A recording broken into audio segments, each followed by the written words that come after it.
Class 5 English 48 page.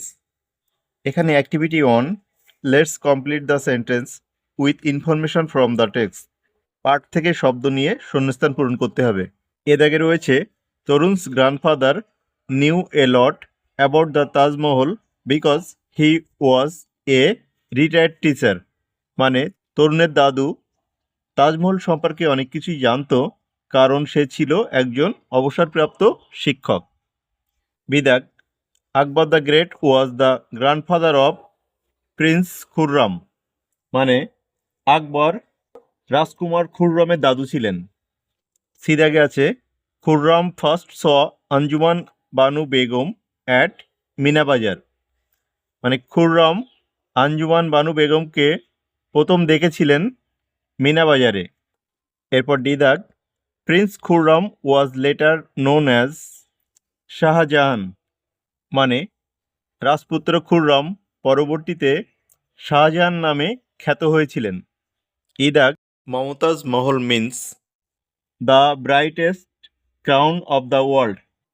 Mumtaz Mahal বলতে বোঝায় পৃথিবীর উজ্জ্বলতম মুকুট। আর এফ দাগে রয়েছে Shahjahan build the Taj Mahal in memory of Mumtaz Mahal. Shahjahan Mumtaz মহলের স্মৃতিতে তাজমহল তৈরি করেছিলেন। আর শেষেরটা রয়েছে Taj Mahal is one of the 7 wonders of the world. মানে তাজমহল হয় পৃথিবীর 7ম আশ্চর্যের একটি। এরপর পরের পাতায় activity 2, let arrange the jumbled word with the help of the given hints. মানে এখানে যে হিন্টসগুলো দেওয়া আছে, যে সূত্রগুলো দেওয়া আছে, তার সাহায্যে এই এলোমেলো শব্দগুলোকে সাজাতে হবে। এখানে যে হিন্টসটি দেওয়া রয়েছে সেটি হলো a building in which there is a grave. একটি বিল্ডিং যেখানে বা যার মধ্যে একটি কবর আছে। তো এটা হবে তাহলে ম্যাসেলিয়াম। আর ম্যাসেলিয়াম শব্দের অর্থ সমাধি। এখানে হিন্টস দেওয়া রয়েছে এ ম্যান অফ পার্সিয়া। তো এটা হবে পার্সিয়ান, মানে পার্সিয়া থেকে আগত।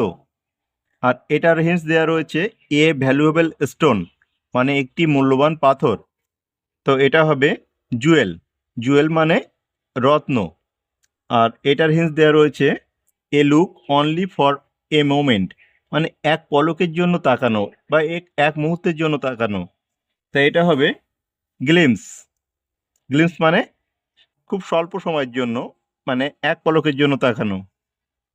আর অ্যাক্টিভিটি 3 এ রয়েছে find out some describing words from the text and put them in the box below.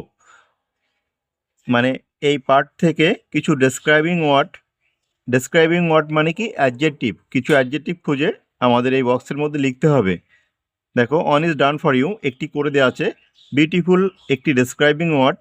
এ ধরনের আরও অনেক শব্দ টেক্সটের মধ্যে রয়েছে, যেমন গুড, তারপর রিটায়ার্ড, তারপর ব্রাইটেস্ট, তারপর স্যাড হতে পারে, তারপরে হোয়াইট হতে পারে, আর হতে পারে ডেড।